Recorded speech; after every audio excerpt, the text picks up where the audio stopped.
Assalamualaikum warahmatullahi wabarakatuh. Perkenalkan, nama saya Nur Rahman dari kelas 11 3J6. Saya ingin membacakan materi tentang perkembangan jaringan WAN yang meliputi komponen perangkat yang digunakan, arsitektur dan topologi. Yang pertama yaitu ialah komponen. 1. Router. Penjelasannya, router adalah sebuah alat yang mengirimkan paket data melalui sebuah jaringan atau internet menuju tujuannya melalui sebuah proses yang dikenal sebagai perutaian atau penghalaan. Yang kedua, selanjutnya fungsi. Sebagai perangkat yang mengatur lalu lintas data, memastikan bahwa informasi dikirim ke jalur yang paling efisien. Cara kerja router. Router bekerja dengan menerima paket data dari satu sumber dan mengirimkannya ke tujuan yang sesuai. Selanjutnya, kelebihan router, yaitu ialah yang pertama, fleksibilitas. Router memungkinkan Anda menghubungkan beberapa jaringan komputer. Yang kedua, skalabilitas. Router dapat menangani jumlah perangkat dan jaringan yang semakin bertambah. Selanjutnya, kekurangan dari router. Yang pertama yaitu biaya. Router dapat menjadi investasi yang mahal, terutama untuk model yang lebih canggih dan mampu menangani jumlah perangkat dan jaringan yang lebih besar. Yang kedua, kompleksitas. Router dapat menjadi perangkat yang kompleks dengan banyak pengaturan dan opsi yang dapat membingungkan pengguna yang tidak terbiasa dengan teknologi jaringan. Selanjutnya itu ialah modem. Modem berasal dari singkatan modulator demodulator. Modulator merupakan bagian yang mengubah sinyal informasi ke dalam sinyal pembawa atau carrier dan siap untuk dikirimkan. Selanjutnya, fungsi modem. Fungsi utama modem adalah menghubungkan perangkat kamu ke jaringan internet. Modem berfungsi sebagai jembatan antara perangkat dan penyedia layanan internet, sehingga kamu dapat mengakses internet di rumah atau kantor. Selanjutnya, cara kerja modem. Modem bekerja untuk mengubah data komputer yang masih berupa digital menjadi sinyal analog. Sinyal tersebut nantinya dikirim ke media telekomunikasi di sekitar seperti telepon dan radio. Selanjutnya, komponen gateway. Gateway adalah perangkat yang menghubungkan jaringan antara satu komputer dengan komputer lainnya. Gateway ini letaknya berada di dalam komputer guna menghubungkan jaringan dengan protokol berbeda secara bersamaan. Selanjutnya ialah cara kerja gateway dan fungsinya. Cara kerja gateway dapat diibaratkan sebagai penghubung antar jaringan.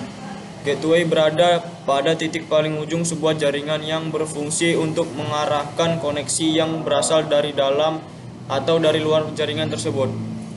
Intinya, gateway adalah pintu masuk atau keluar dari sebuah sistem jaringan, dan gateway akan membawa koneksi yang masuk dari luar untuk menuju titik tujuan pada jaringan tersebut. Fungsi. Selanjutnya, dari apa itu gateway adalah agar bisa saling berbagi fungsi antara perangkat keras. Istilah ini disebut juga dengan hardware sharing. Contohnya adalah ketika menggunakan satu alat cetak untuk kebutuhan beberapa orang dalam satu ruangan. Hal semacam ini sangat mungkin dilakukan jika menggunakan sistem gateway. Dalam menggunakan gateway, user bisa lebih mudah dalam mendapatkan akses informasi yang dibutuhkan. Kedua komputer bisa saling tersambung dan bertukar data. Jika tidak ada gateway, dua komputer dengan protokol yang berbeda tidak bisa melakukan proses pertukaran tersebut. Selanjutnya ialah kelemahan dan kelebihan gateway.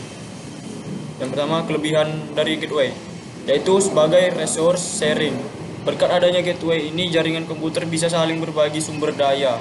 Misalnya saja, pengguna yang berjarak 150 km dari suatu data menjadi tidak kesulitan dalam menggunakan data karena seolah-olah data tersebut tidak jauh dari jangkauannya.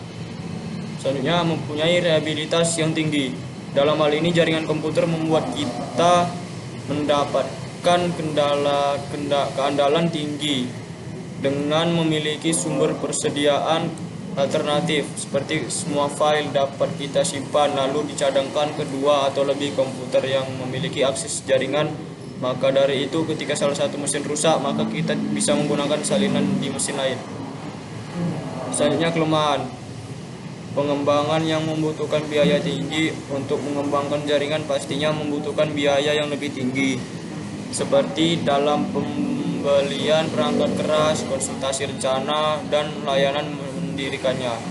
Belum lagi dalam investasi besar bagi perusahaan yang membutuhkan jaringan lebih tinggi. Selanjutnya, kelebihan modem. Modem memiliki kemampuan untuk meningkatkan kecepatan koneksi internet, memungkinkan pengguna untuk mengakses konten secara lebih cepat dan efisien. Kekurangan modem. Kecepatan internet cenderung lebih lambat jika dibandingkan dengan wireless connection. 2. Kurang aman karena pertukaran data di internet dilakukan sepenuhnya tanpa filter. Selanjutnya yaitu kabel optik. Kabel serat optik. Kabel serat optik adalah jenis kabel yang menggunakan sinar laser untuk mengirimkan data melalui jarak yang jauh. Kabel ini terdiri dari serat transparan yang terbuat dari kaca atau plastik. Fungsi kabel serat optik. Kabel serat optik digunakan untuk mentransmisikan data antara perangkat-perangkat tersebut dengan kecepatan tinggi dan keandalan yang tinggi. Selanjutnya, cara kerja kabel serat optik. Serat optik bekerja dengan cara mengirimkan cahaya melalui serat, yang kemudian diubah menjadi sinyal listrik yang dapat ditransmisikan melalui jarak jauh tanpa kehilangan kekuatan atau integritasnya. Selanjutnya, kelebihan kabel serat optik. Kapasitas tinggi. Kabel serat optik yang mengirimkan jumlah data yang sangat besar. 2. Jarak jauh. Kabel serat optik dapat mengirimkan sinyal cahaya melalui jarak yang jauh tanpa kehilangan banyak daya. Selanjutnya, kekurangan kabel serat optik. Biaya instalasi. Kabel serat optik dapat menjadi lebih mahal untuk diinstal dibandingkan dengan kabel tembaga tradisional. Yang kedua, rentan terhadap kerusakan. Kabel serat optik dapat lebih rentan terhadap kerusakan dibandingkan dengan kabel tembaga tradisional. Selanjutnya yaitu peer-to-peer. Arsitektur. Peer-to-peer merupakan jenis jaringan yang umum digunakan. Jaringan peer-to-peer adalah jenis mode di mana semua komputer yang terhubung saling berbagi sumber daya atau resources antara satu sama lain. Selanjutnya yaitu kelebihan peer-to-peer. Desentralisasi dan ketahanan. Yang kedua, skalabilitas yang mudah. Yang ketiga, pemanfaatan sumber daya yang efisien. Yang keempat, penghematan biaya. Kedua, kekurangan dari peer-to-peer ialah memiliki performa jaringan yang rendah, di mana setiap komputer harus bekerja mandiri dan mengelola aplikasi masing-masing. Tidak ada backup data sehingga keamanan data sangat berisiko. Selanjutnya ialah client server. Client server merupakan konsep arsitektur perangkat lunak atau software yang menghubungkan dua objek berupa sistem klien dan sistem server yang saling berkomunikasi melalui jaringan komputer manapun satu komputer yang sama.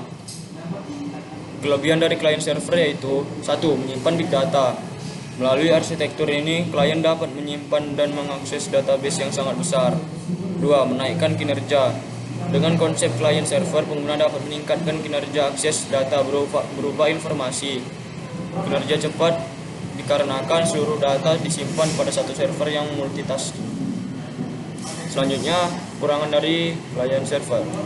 Ketika ada banyak komputer klien yang meminta akses, server akan terbebani dan berpotensi menyebabkan kemacetan pada lalu lintas server. Kedua, komputer klien bisa terkena serangan virus jika ada klien lain yang mengirimkan virus ke server. Arsitektur klien server.